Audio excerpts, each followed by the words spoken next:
Can there be such a thing as a joyful leader in today's society? Today I sit down with Dr. Sharla Horton, who talks about joy-driven leadership and how we can find that joy while still being bold through unprecedented times. Dr. Horton is an educator through and through, so we will also discuss the state of education and what we can do as leaders to ensure public education not just survives, but thrives in the 21st century. Is privatization of education ideal? No. But can some privatization be leveraged to create great outcomes for kids? I think so. Like, why are we so beholden to a system that keeps failing us? And what would it look like if we completely rethought that structure and that system and demanded, dare I even say, created a different system? I'm personally excited to learn about how Dr. Horton thinks when we navigate capitalism, compassion, and community. What excites me about the future is that there is a future. We're not done. And I know it can feel sometimes like the whole world is crumbling, but the whole world is not crumbling. And as long as there's tomorrow, there is hope. As long as there's tomorrow, there's another day that we fight and win. The average person has not stepped back and done a deep exploration of who they are. Who am I as a person? And the next question is that who I really want to be? That is big. Before we go and get another degree, before we go start another business, know who you are. During a time of disruption, we all feel like we have to pivot. My name is EJ Carrion, and welcome to the Future Maker Podcast. Sharla, welcome to the Future Maker Podcast. We're so excited to have you on the show. And I'm so excited to be here. I love it. And so let's just jump right in. If you could say like your perfect audience to speak to, who is it? I love that question. I think my favorite audience right now in this season of life that I'm in is people who need to pivot. For whether it's a forced pivot, whether it is I'm just been rethinking my life, but you need to make a big shift because before you get to the place of taking action, you got to overcome fear, got to overcome limiting mindsets. And that's all like legit what my life has been for the last 5 years. What has talking to people about pivoting, what are some of the like common themes or concerns in that pivot? Is it often more personal or professional, or just like It always starts from a place, let me go back. That can really depend on like where I am in the moment, but I think it's probably equally personal and professional. A lot of my work in like career strategy always lends itself to like, I really need to do something different, but I don't know what to do. Can I really do that? If I'm speaking at a women's conference or I'm talking to a group of women, then it always comes, I tell a story about my divorce and transition through my own difficult seasons of life. So I would say equally personal and professional. I think the common theme in all those conversations is figuring out and starting to believe that you can. Yeah. What did pivoting look like for you as an individual? Oh, EJ, we don't have enough time. My personal pivot was like layered. I got fired from one job. Then I got another job and got fired from that one too. All the while going through a divorce and writing a dissertation and coming to the realization that no part of the life I had lived before that was what I actually wanted to live moving forward. For me, it came down to like I'll tell a quick story. My dad was a pastor for many, many years. And I don't remember many of his sermons, but one, I do remember him telling a story about how, when a mama bird has laid eggs and is preparing for her little hatchlings, she does everything to make the nest comfortable. The nest is lined with blades of grass, feathers, it's soft, it's warm, and baby comes, and not long after, mama's like, okay, baby, it's time for you to go. And she slowly starts to replace the soft blades of grass with twigs. She moves the feathers out, so now like there's a draft, and so it's not as warm, it's not as comfortable anymore. And She stops bringing food as frequently. So baby bird looks around, is like, it's got to be better than this. There's got to be more to life than a hard bed and infrequent meals.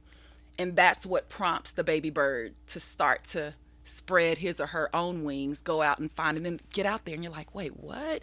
You mean I've been missing all of this? You mean I've been sitting there in this little space, this little confined reality, and I could have had the wind beneath my wings all this time? That was my personal pivot. Getting at finally being forced out of the nest of comfort and familiarity and realizing, you mean I could have the wind beneath my wings every day? Yeah. Give me your topic that's like fresh in mind right now that you're really kind of sharing with either clients or at conferences that you feel most excited about right now. Yeah, I actually just shared at a conference the other day, Joy-Driven Leaders. And I love this topic because the question is always like, think of a leader that really inspired you, somebody that you learned a lot from, that you enjoyed work. And the attributes that they share is just that it's not what they did. It really comes down to who they are, the person that they were. It wasn't that they were an excellent communicator necessarily, or that they had this strategy, or that it was their heart. It was the person that they were. And then just this idea that when we are able to operate from our authentic selves, that's when we really are in a place of joy. And the more joy we experience, the more joy we create for others. Yeah. I think what's interesting about the joy-driven leadership is oftentimes when you think of driven people, they're not the most joyful, right? You look at Kobe Bryant or a Tom Brady, you know, these high-end entrepreneurs.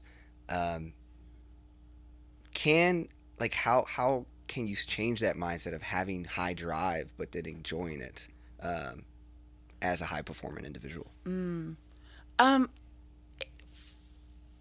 As a woman that has been in leadership for a long time, particularly a Black woman who's been in leadership for a long time, I believe, like, I grew up thinking you had to be that. Like, you had to be, like, the baddie. You had to be, like, the boss bee, you know? But that's not who I am. I mean, I can be that, but I was never happy being, which is why that whole personal pivot time was me saying, I don't want to be who I've always been. And I think the pivot starts with permission. It starts with giving yourself permission to show up differently, to think differently, to be different. And so for as many examples as there are of the driven person who doesn't exude joy, I think it's time for us to start either creating or uncovering examples of those driven leaders who do exude joy, who do live and exist from a place of authenticity, truth to who they are, which is what joy is really all about. Yeah.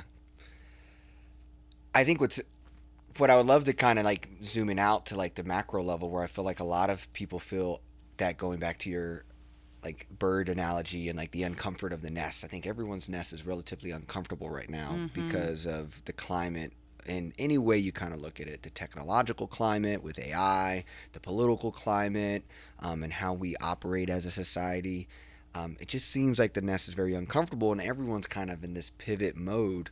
How do you help your clients and just navigate, you know, what we are navigating through right now? Yeah, probably not the most conventional way of doing, but I always start with the question, what would you be if no one had told you that you couldn't be that?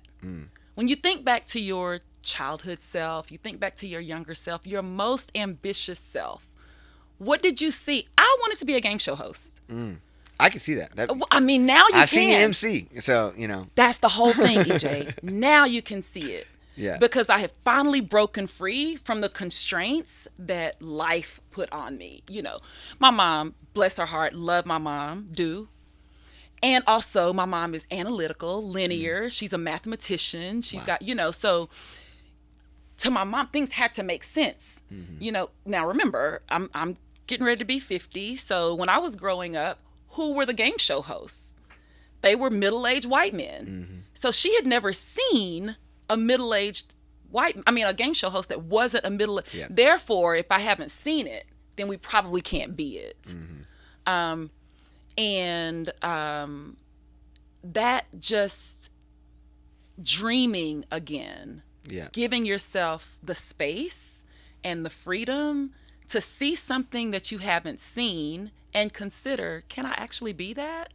Yeah. Thinking about what part of that, like what resonates with you when you think about you wanted to be an A, B, or C. Why? What part of Yeah. that resonated with you? What excited you about it? Yeah. So maybe it's not that I'm going to be a game show host, which I'm working on it. I'm looking for an agent if anybody's Yes. out there. But what part of being a game show host is it that energized me? Yeah. And is there anything in that that's transferable to something that might either be more accessible, more realistic, or Yeah. I'm going back to that your father's bird analogy thing. And what kind of bird were we talking about again? Did he say hens? What? I don't Yeah, remember. okay, we'll go with it. Yeah, just a bird. But it's the you talked about that from the lens as being the baby bird. But there's also like the mama bird in that situation. And as a woman, sometimes you're kind of being the mama bird for a lot of baby hens that probably need to, fly if it's people on your team, if it's people in your family, if it's some type of relationship. I'm wondering, like, can you tell me about the other part of your life where you're not the baby hen, but you're the other person? You're the other bird. Well, okay. EJ, you got some heavy questions for a short podcast. Like, are we going to be here hours or what? But so I have 3 children, 3 adult children, Wow. adultish, and I think and right now I'm navigating a very sensitive situation with my son, who's in the middle, who's not quite living to the potential that I see. Yeah. He's happy, and I'm worried. He's content, and I'm frustrated. He's living in the moment, and I'm looking down the road. And so, I was talking to my brother the other day, who's also my little brother, who's also my pastor. So, sometimes we're on the phone. I'm like, who are you right now? Are you being my pastor or my brother? Which one? He was being my pastor the other day, and he said, hey, you got to learn to parent Evan differently. And the idea, the conception of parenting that you've always held, that doesn't exist anymore. He's an adult. He's a man that gets to make his own decisions and live with the consequences. And you've got to figure out, how do I step back and be the parent that he needs rather than the parent I've decided I'm going to be. I imagine a lot of your clients, and when you talk with other adults, like about their adult children that they are still supporting, and Yep. like, what's the common theme that you hear from others? That thing right there. He's not doing what I think he should be doing. He's not making the best of all the opportunities and the possibility that lies ahead of him. Or she's not doing this or that. She's dating this guy and he's trash, whatever. But it's the parent, it's the adult, it's the leader who has set in his or her mind what's supposed to be, and what actually is not that. Now, that's messy. Yeah. That's hard. How do we get in that messy, muddy place and make sense of it? Yeah, and it's like, I feel like you have like worried mom who sees potential, but then you're at the same time, like, the job is like, you're inspiring people where you want to be a game show host. And it's like, so it's like, I think like, I think this is a personal challenge that I have with joy and finding joy. It's like, there are times where like it almost feels like where, that next step for son is like, it's probably not going to be that joyful, because you just mentioned like the next step of this nest is like consequences, where it's like, and I get afraid that some people maybe also forget the strategic sacrifices that we might have to make.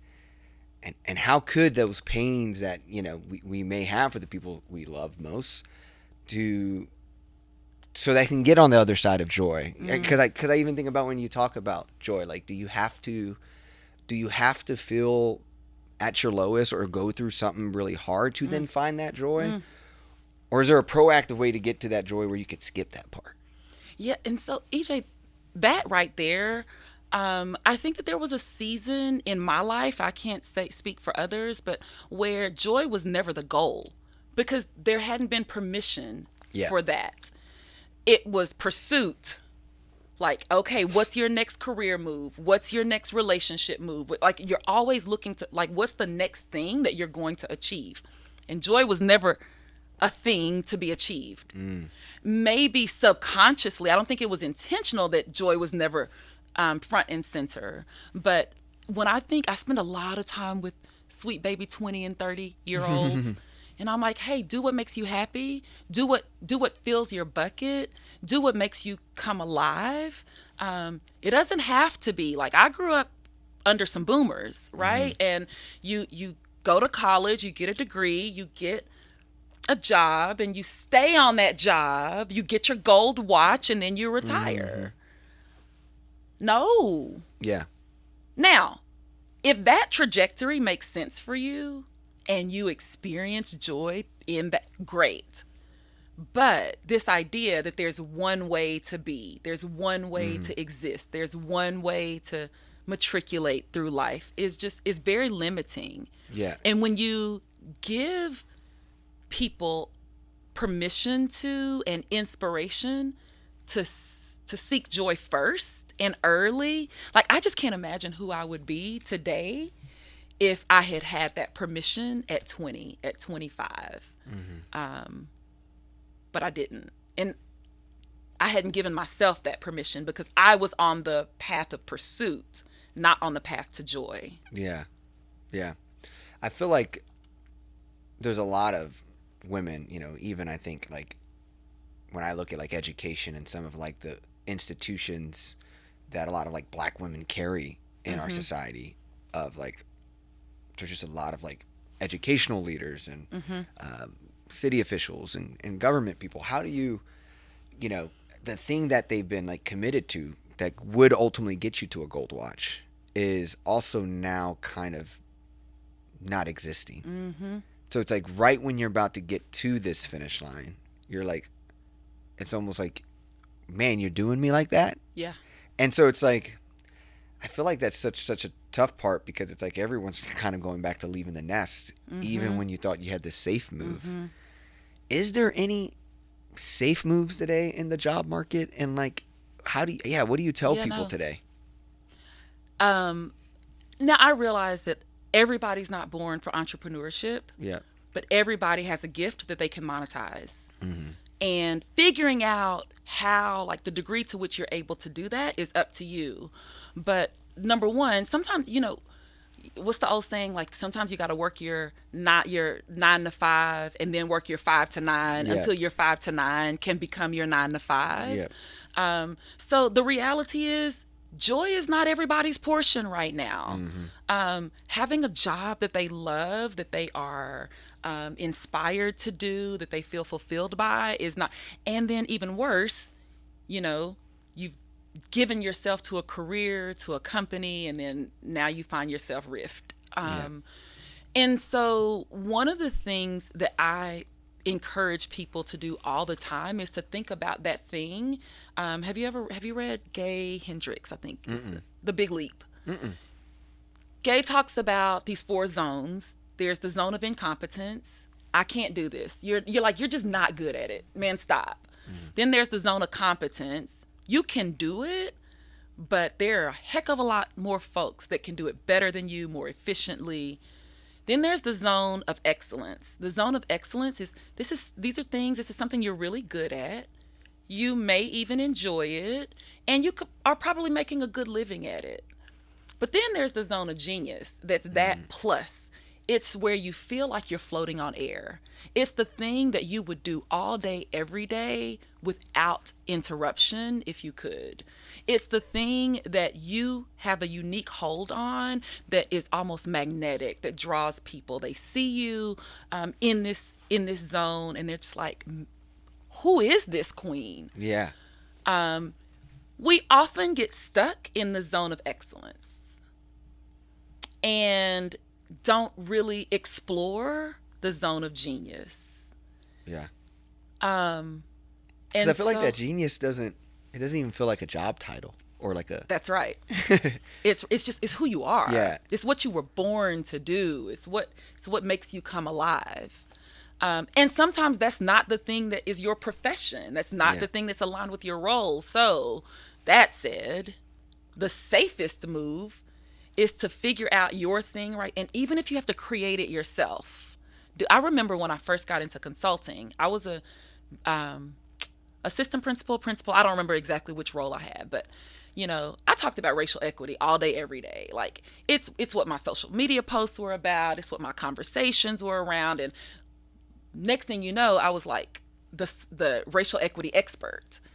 Anytime there was anything, somebody was tagging me to something, or if there was an opportunity, or somebody was sending it to me, because I positioned myself as the expert in that thing, and then was able to slowly but surely turn that into a pretty significant income stream and line of work. Same thing happened with my career strategy. Like, just started talking about resume tips and some of the things that I was seeing in the field and sharing with people how next thing you know, I have a new line of income, a new work stream. Things that I love to do that were not at all related to my position. What is that thing? That's the question. That's the challenge that I always offer. Like, what's the thing that you love, that you're good at, better than anybody else, that makes you come alive? And how can we figure out how to monetize it, whether it's a little or a lot, so that when your pivot moment comes, forced pivot or chosen pivot, you have a launching pad. You have a place to start. Yeah. I think far too many people rely on being an FTE to meet all of their needs, and life is bigger than a job. Yeah. Yeah. Like, I'm interested in the part of you had experience as in education, and then like this equity play. Mm-hmm. And then, so I just love your own personal lens, because I feel like there's oftentimes people lack of empathy to these, like, we're just living through a time when, like, I just think all these institutions are being questioned and suffocated in a lot of ways. If you're a city employee, if you're an educator, I mean, social equity, the thing you talked about, I mean, is getting suspended or eliminated. What is your concerns, or like things you're watching in a sense of how that shapes out for us moving forward?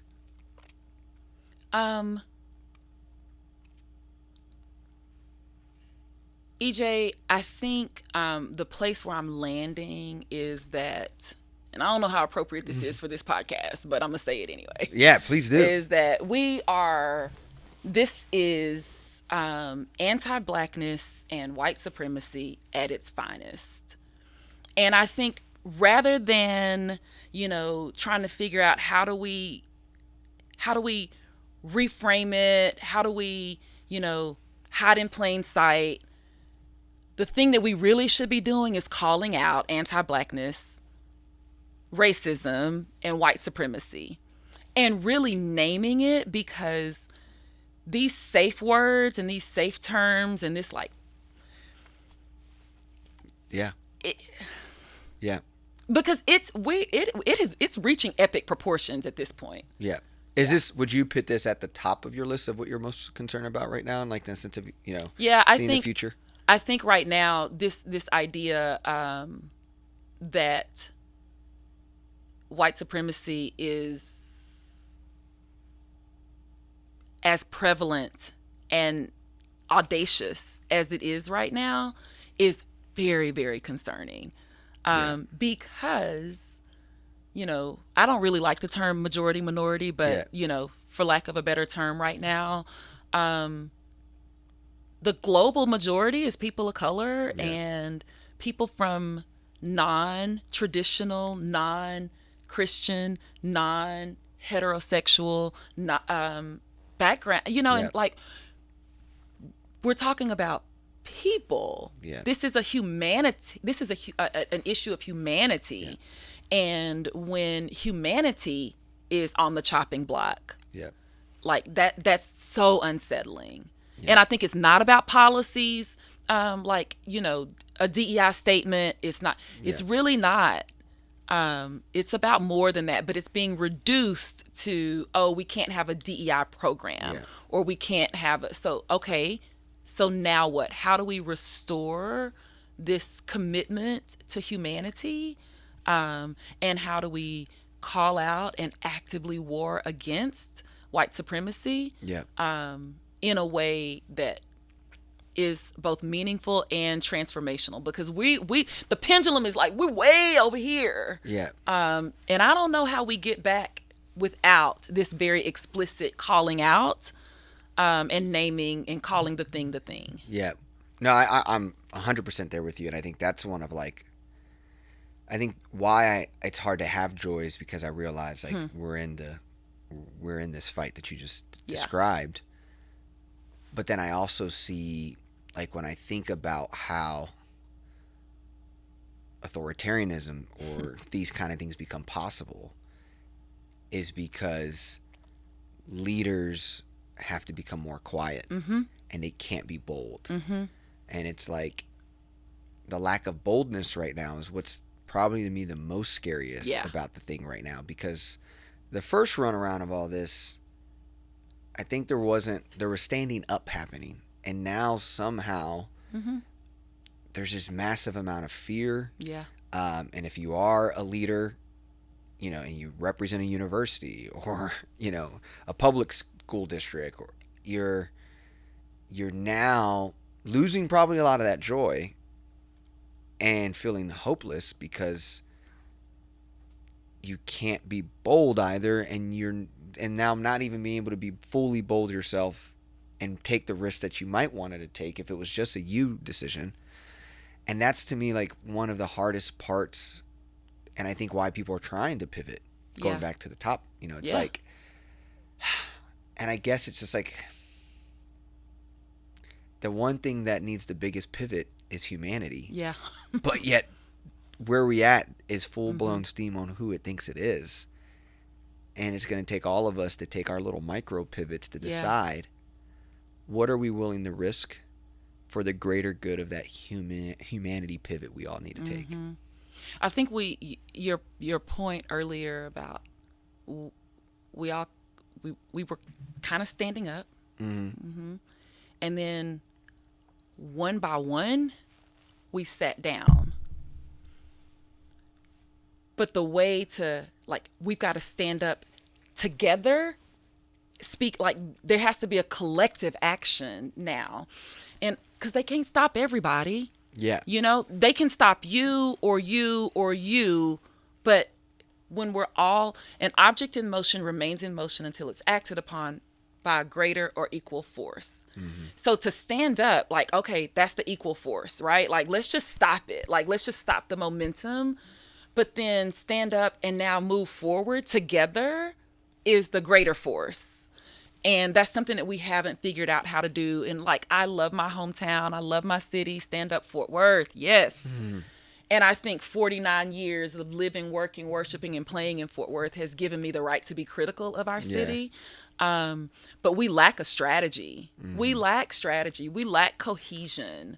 My mom said a long time ago, every man wants to be the king of his own castle. And I see that in so many, Oh, yeah. Totally. You wake up and you're like, wait, who's doing what and why? Who said what? And they're just these isolated movements, these isolated, and I think that's one of the problems of men, because every man wants to feel like a king. Yeah. In some capacity. Yeah. And I think it rightfully should feel that way in some part of their life. But it doesn't ultimately lead to collaboration, right. Continuity, we instead of me, mm-hmm. Being okay to see another man better than you at something, and I'm going to let them lead. Mm-hmm. Yeah. I totally see that as a battle with, I think a lot of the problems we're in are man-made, because of what you just said. Yeah. Yeah.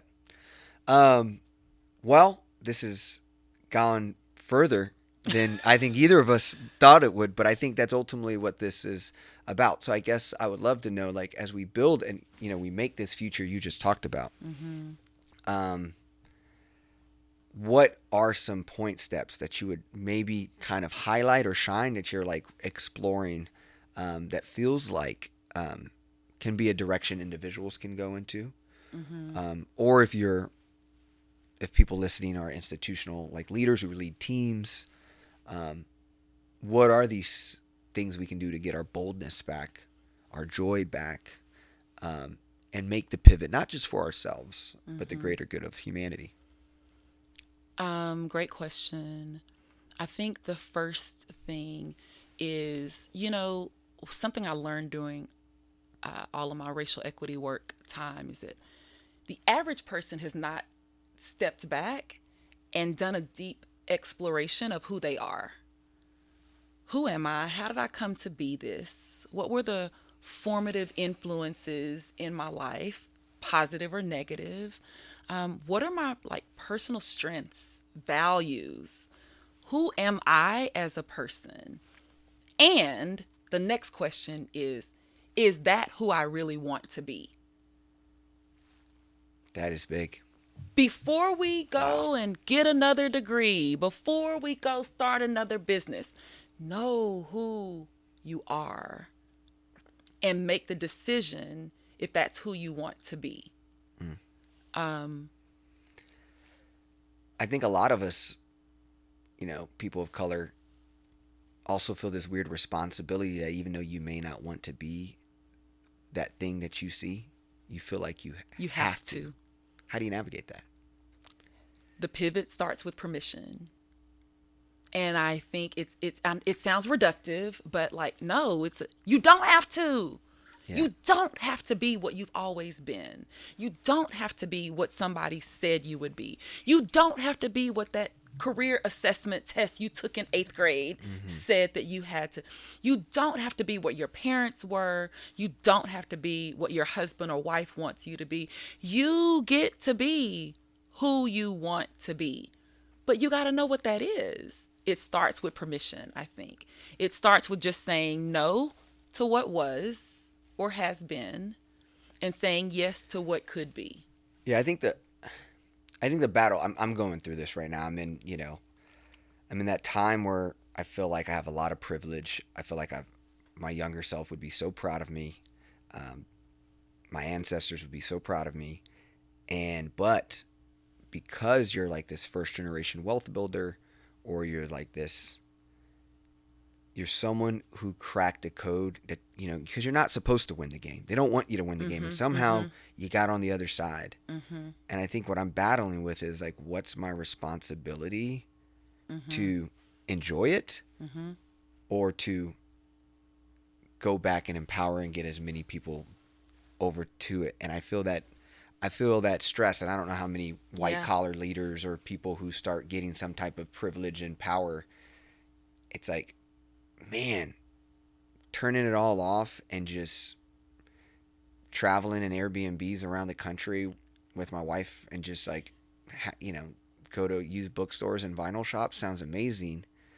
Well, at the same time, we just talked about we got to swing humanity in another direction.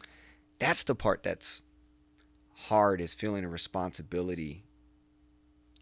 But then you're right. EJ, those are not mutually exclusive. Why can't you do both? How can you do both? Yeah. How can I meet my responsibility to humanity and honor the great privilege that has been afforded me by God, my higher power, whatever? Because, hey, in the church, we have this saying, favor ain't fair, but somebody's got to have it. And I'm glad it's me. I'm uniquely positioned. When you're in the position that you're in right now, you're uniquely positioned to carry humanity in a way. But you can only do that. It's only sustainable if you're cared for, if you're well, if you're operating from a place of joy, if your bucket is filled, if Monica's bucket is filled. So if we take on the burden and we carry the weight of the world on both shoulders, we're not going to get very far. The world is too heavy. So there has to be this idea of carrying both. How do I carry me and we at the same time? And if we can get enough people more activated, it doesn't feel like you got to do it by yourself. You don't have to do it by yourself. Because then, That's hey, right. I'm taking a rest, but I know That's right. so-and-so's running it right now. That's right. Yeah. Yeah. Yeah. We rest in the fight, not from the fight. And while we rest, another works. Yeah. I know you spent a lot of time working in school districts and education. What's your overall take on, like, how do we amplify and empower the public education system to kind of come back from where it is right now? It just feels at a very low point, especially in Fort Worth, where we both reside.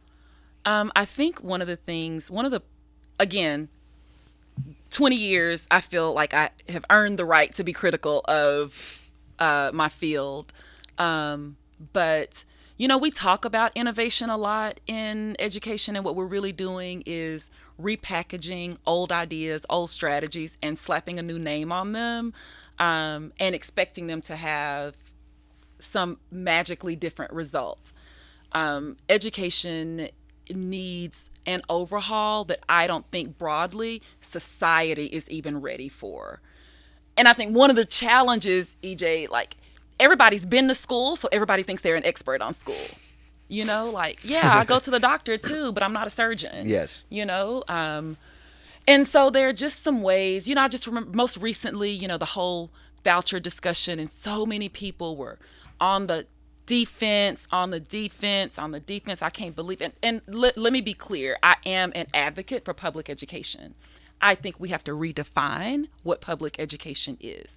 I think we have to take public education out of this box that we've held it in and think, what does it mean to provide a free and appropriate public education to every child?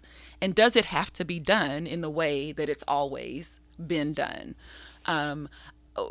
Black kids particularly, were the most academically successful pre-Brown versus Board of Education when their communities were in control of their education, when their communities were their teachers, when school was the center of, and so now, like, as schools have grown, as districts have grown, it's just become almost unmanageable. And I don't know, I say tear it all down and rebuild it, tear it all down and start all over. And I do not appreciate the voucher scam. And also, I think that there's a lot of opportunity that ESAs can provide and offer to communities that have been marginalized, divested, and so this idea of, like, it's always been this way. This is how we define public education. This is what it means this is what school means and looks like. No, tear it down and start over. We have not. Do you remember the pandemic? I was a principal during the pandemic. And the only thing I heard every day was, we can't wait for things to go back to normal. But normal was failing our kids. Normal was hurting our children. Normal was not meeting the grade. Why are we in such, we were on the precipice of a technological revolution in schools. And all we did was give kids Chromebooks and tell them to type instead of write. Yeah. Like, we missed the moment.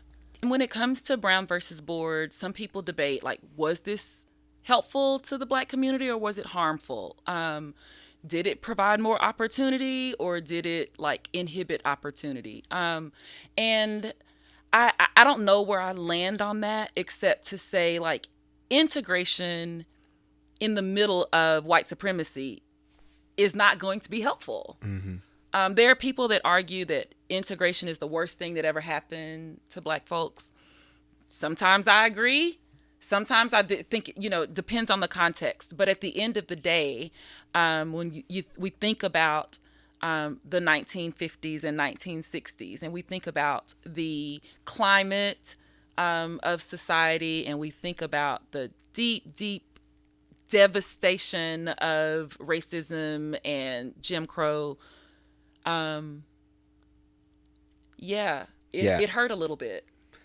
Yeah, and if I could have like a positive, like what would be hopeful for technology, is that it's not like, it's more like, I think one of the best places of technology is Reddit. I don't know how much you know about Reddit, but like, right, Reddit has sub communities. Yeah. And you can like, and you have to be about that like community to like really enjoy that experience. So if you are a Kendrick Lamar fan and you're in the Reddit of the Kendrick Lamar, and like you can experience that, but then you can be in the garden Reddit. And like Reddit is such a beautiful place because it's not about like social media and algorithms and getting you to buy something. It's like one of the rare places where people from all around the world who have a similar interest can come together and build community.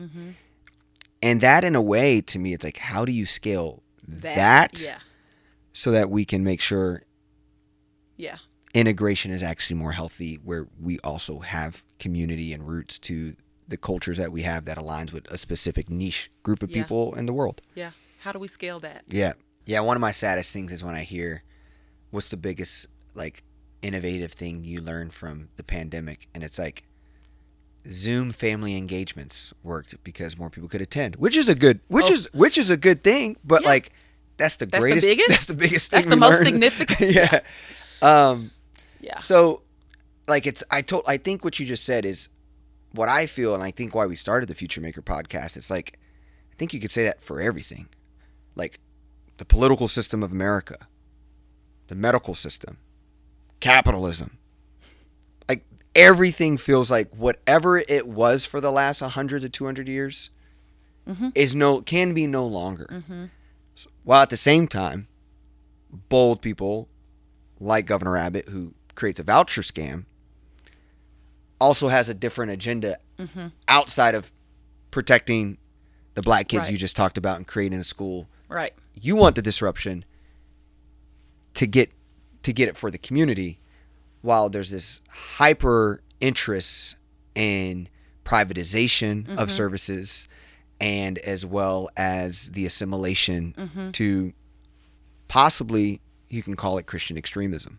So how do you deal with having to tear it down, but then also there's people who are also trying to tear it down for all the wrong reasons. For all the wrong reasons. That's a tension that I don't know. Yeah. And I don't like saying I don't know, but I've gotten really comfortable, because when I say I don't know, it absolves me of any responsibility to actually solve the problem. But I don't know. That's the tension. But I think if we start to think about, opportunities through a lens of, like, I don't know, I think about, if you're always on the defensive side of the ball, you're never going to win the game. It's not until the ball's in your hand and you're running downfield. The offense is what wins the game. Defense may stop you from getting your brains blown out. Yeah. But you can only tie on defense. You can never win. If you're only on defense, you don't win. And so when I think about education, I think about, like, how do we take all of this stuff that is being stacked for all the wrong reasons, and how do we get off the defensive side of the ball and get on the offensive side of the ball? Is privatization of education ideal? No. Can privatization, not a complete privatization of the entire system, but can some privatization be leveraged to create great outcomes for kids? I think so. Like, why are we so beholden to a system that keeps failing us? Why are we so beholden to a structure that keeps letting us down? Yeah. And what would it look like if we completely rethought that structure and that system and demanded, dare I even say, created a different system? We might not, maybe not whole scale, but if I can change the trajectory of 50 kids in 76104, let me at it. Yeah. If I can, through a small community school or micro school that doesn't in any way resemble the tragic reality of large urban public school, if I can do that for 100 kids in 76112, yeah, let me at it. Yeah. And I think that that's where we see. But even, even the advent of charter schools still largely have just been copy pastes of traditional public schools. Like we just don't have the level of innovation, because I think we don't have the level of courage that it takes to actually radically redesign education, which is the only way we're going to get out of this mess. Yeah. And it's what's interesting about like the Black community in innovation. I feel like we, thrive for it in the sense of like, right. You see some of our family friends get into crypto or, and like want this like new era, or like you just said, pods and schools, and like there is that craving to, cause I think that's also the hard part of the game is like this game was never made to win it. So why support it? And I feel like one of my biggest frustrations is it's once Black and brown people can touch something, it either becomes now you got to get into debt for it. Now you have to, sacrifice your life for it. And I got to put you in a hole for you to get something that actually the system made easy for you to have when it was majority white people in the communities. That's right. So it's the goalpost just keeps moving, and I'm afraid that I'm afraid that when you look at the top of what's leading us today, is that they're looking at the United States of America like a bunch of private equity investors look at JCPenney's. It's over. Yeah. And we're just going to exploit and take whatever we can get out of this thing, because this place is done. Well, we're at the same time saying this isn't working and we got to build something new anyways. So in any of these outcomes, pain, invigoration, revolutions,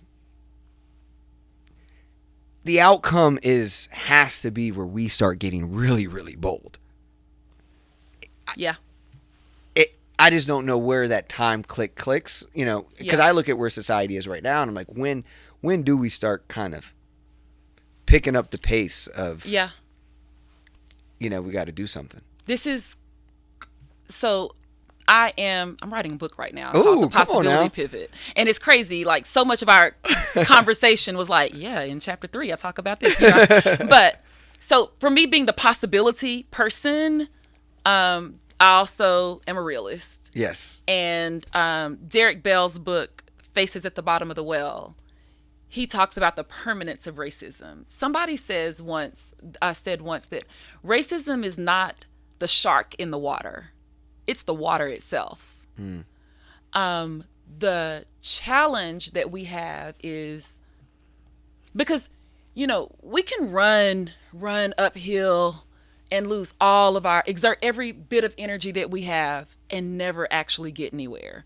Or we can reallocate that energy. We can take that energy and instead of running up a hill with a backpack full of weights, think about like, what's the best use of this energy to accomplish the goal that we set out to accomplish. The question is, what is the goal? For some people, it's the elimination of racism, the elimination of capitalism. For some people, it's mitigating the harm of racism and capitalism. For some people, it is designing a society where people exist in liberation. What's the goal? Yeah. And so once we know what the goal is, we know what energy to expend. But we also have to bear in mind these realities that, hey, there's not a shark that we're trying to kill in the water. It's the water. It's so deeply woven in our countries, in our nation's fabric, that it's almost impossible to pick apart. So figuring out, I think collectively, individually, like for me, what do I want to be true of America? What do I want to be true of education in Texas? What do I want to be true of Fort Worth? And then what role do I play in bringing that truth to bear? And then collectively, what do we want to be true? So when I talked earlier about like, we lack a strategy, right? Like, Yeah. do we know what we want? What do we want to be true of this city? What do we want to be true of education in this city? And I think like why I think your work is so important. It's like, I mean, individualism has its problems, but like, this is why we have politicians, why we have prophets, or, and it just seems like we're in some very seek of new storytellers, modern day philosophers that can spark the vision that then builds a collective strategy. That's right. And that's another reason why we started the Future Maker podcast, because it feels like these are the conversations where hopefully it starts bubbling in the listeners to start thinking about how do you talk about things. And I appreciate that you and I have been able to talk about the things we do, because I also just believe in the world we're headed, where it's becoming more chat GPT and artificial world and input, output, say the right thing, like genuine, authentic, present conversations that then are also calculating the risk it's willing to take to stay real. Because the thing we're always going to miss in wherever we're going next is feeling real, feeling connected to something. Yep. And so I think that's the new price we have to pay, is the luxury of staying real. And listen, I have had so many conversations with people about, running for office. And I'm not electable. Let's be clear, for that very reason. And but I don't know. I mean maybe. I think because I'm kind of in my Jasmine Crockett era. Yeah. And I think I thought you were going to go a different way. I think people are looking for this kind of energy. I think people are looking for not trying to play any game. Yeah. And you're just like, I'm willing to go out to go do it. And consequences is, okay, I shared some unique ideas and policies that were passionate to me, and I stayed true to myself, and people would at least admire that. And yeah, you get 20% of the people to come out and vote, but like, it's maybe a new set that's invigorated to care. Yeah. And like, so, but I thought you were going to say, because people won't elect black women today still in this world. And that was the biggest issue. Because I think that's the part to me that's the unfair part. And, people still broadly, and especially with the county redistricting maps we have now, and the gerrymandered maps that we're about, So it's once again that uphill battle, like I'm going up a hill with the backpack on. And from my perspective, because I am not, Fort Worth doesn't pay me. Okay, I don't have an employer that's going to say to me, what you said was detrimental to, our company's bottom line or whatever. So, and I recognize the immense privilege that I have. But I often say, I don't want to run for anything, but you can appoint me to everything, because that puts me in a unique position to say and do what an elected official maybe can't easily say or do. And so I feel like I have energy. What's the best way to leverage that energy that gets the outcome that we need? Yep. And also, I just have no interest in being an elected official. Yeah, I know. But I think that's the battle with that world. But I think it just goes back to like, I mean, forget just the official political people, but like, where's our our civil rights leaders, or just like the new, the abolitionists, maybe you're, like the modern day abolitionist or the activistpreneur, right? It's like there's this wave of new responsibility and purpose that isn't a title within the existing establishments. That's right. Because we're building a new role and thing that's going to build systems of a new way. And so it's not a politician, a superintendent, That's right. it's, or a judge. It is modern day philosopher, activistpreneur, modern day abolitionist. 100%. Like those things are being 100%. figured out right now. 100%. And I feel like if we as black and brown people could tap into that, I think that goes back to everything we've been talking about, and that's joy-driven leadership. I think that's where you can operate into it. Yeah. I don't disagree. I'm very bullish on like if, again, I'm someone who believes like the whole thing is evolving. We're going through human evolution. Yeah. And I believe your kids' will talk about diversity, equity, inclusion, and we're talking about the thing across it is a homo roboticus, and it's a robot that it works with. And then there's this other thing that's a homo technologist that's like so connected to technology, and they might be the homo sapien still involved. And like the world is getting much more technical. So that is a personal philosophy that I feel like I just see coming. But because we're getting so technology, I'm interested in to see how you think racism lives in technology. And so that if we become more one with technology, how does it harm black kids, black communities, or even just black empowerment to be able to take advantage of these new operating systems that we would exist on? I'm struggling to divorce technology from every other system and structure that has historically harmed black and brown people.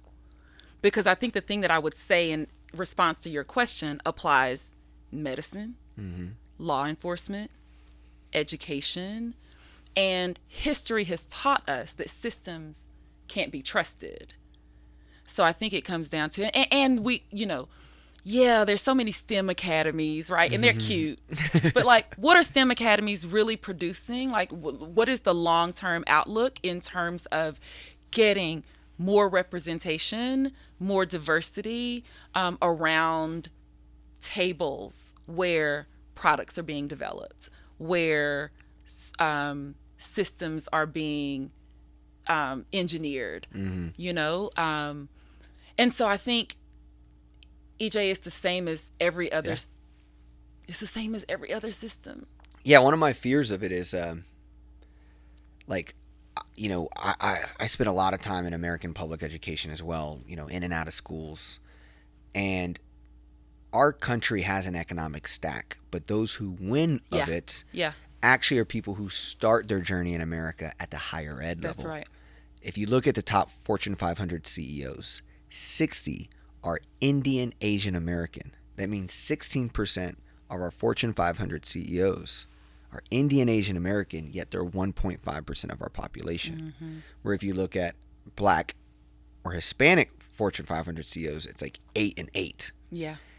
And it's somehow like our kids who grow up in public education and just get to, like, if you're actually born in America and you exist in our systems, you kind of get taught to be a consumer and maybe someone who can lead culture. But like these engineering cats that come over and they may not have touch to what it means to grow up in Stop 6 Fort Worth, Texas.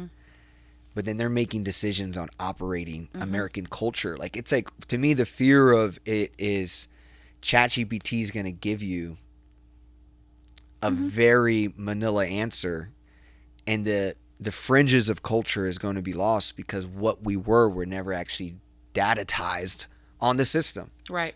Because you actually, if you want to feel it, you got to go visit.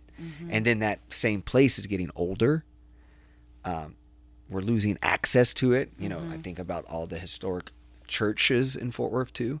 So what, like, how do you think about your kids and like keeping them tapped into the source of just like culture and where they come from? That's tough. It's been a struggle. Because my kids were raised in the digital era that I was learning. They were raised in the information age that was like, I remember going to rentnet.com my senior year of college and having like a URL this long and it having to wait like 93 minutes for the site to actually load, like, you know. And so I feel ill-equipped, honestly. I consider myself educated. I consider myself gifted, like, and able to understand complex things, but I don't understand this. And it's my commitment to my children and the way I've approached this is to put every opportunity in front of them. And like Macy was going to coding camp. She didn't like it, but she was going to coding camps at the Apple store, right? And you know, I pushed them towards like exploring STEM, they weren't interested. But what I have tried to do is to be intentional about ensuring they have a very strong sense of self, that they can identify inequity, that they recognize all of the inputs of culture, and that they are bold enough and courageous enough to disrupt what feels not right, whatever that is. Yeah. Because I don't really get to dictate that for them. But like what you see that's not right, like say something, do something, be something, and have tried to keep them in environments where they can get what I can't give them. I don't think that answered your question, but no, I mean, yeah, no, I was just gonna tell you, like, I feel like, don't feel like I feel out of touch. Like, I think about, I'm jealous of my grandmother who could, like, only really, like, still exist without the internet, never had any internet, like, still exists that way, watches 3 channels on TV, but, like, still got by. Yeah. Where it's like it's getting faster, and the safety nets aren't there to get by if we don't actually become, quote unquote, useful to whatever new systems that show up. That is one of my, like, can we, like, oh man, someone shared this with me. They said the new literacy is learning, unlearning, and relearning. And relearning, yeah. And yeah, like, and that's just coming at rapid pace. And I don't know, like, are we designed for this pace? I don't think so. I don't think so. Like, it feels like this is the best of times and the worst of times. Yeah, I'm there with you. I mean, just the things that I'm afraid of, like, a couple things. One, they're talking about 16 trillionaires by 2065. Like, a trillionaire is inconceivable. Yeah, and that's basically, they run the world. Like, they run the world. So, like, that just depth of, like, I'm convinced we're done with nation states and we're actually on network states. So it's really the battles between Google, Apple, Facebook, and, like, they're the new countries, and our kids are on their iPhones, and that's the new boats, and they land on the new land, and they're trying to figure out TikTok, and they're getting, you know, attacked, and, you know, and it's like there's no rules yet, and they're trying to figure out, like, how to live together. Yeah. And, like, I think that's the new fight, and I feel like and I'm just afraid of what that does, especially to Black American kids, like, especially because also by 2065 Asians are supposedly going to pass Black people in America as the second largest. And so then I'm just thinking about, and it's not that I think people who come to America with a visa or in some other way can't have empathy for Black kids who go to Black predominantly cities, to Black schools. Like, but honestly, it's like the fear of it becomes like the new, what happened to Native Americans today. Like, how unfortunate power Native Americans don't have today that they should have for their culture, for who they are, what they went through. And I just don't want that to happen to us from the lens of, because this technological shift we didn't catch or weren't prepared, because our societies, the systems that don't want us to win didn't prepare us for it. So it's like, how do we capture our power? This is what's on the other side of white supremacy. Yeah. This is what's on the other side of capitalism. It's crazy. It's crazy. That the world could get more racist. That the world. Yep. Yeah. Yeah. And technology might supercharge that That's stack. right. That's right. Yeah. Well, we end the podcast by asking the question, like, what scares you about the future? And if you don't like a negative question, what excites you about the future could also work. What excites me about the future is that there is a future. We're not done. And I know it can feel, sometimes we can like sink to this place of fatalism because everything is terrible. It feels like the whole world is crumbling, but the whole world is not crumbling. And as long as there's tomorrow, there is hope. As long as there's a tomorrow, there's opportunity. As long as there's tomorrow, there's another day that we fight and win. So what excites me about the future is that there is one. Yeah. Sharla, thank you for coming on the Future Maker podcast. It's been a joy speaking with you. Thank you. It was great.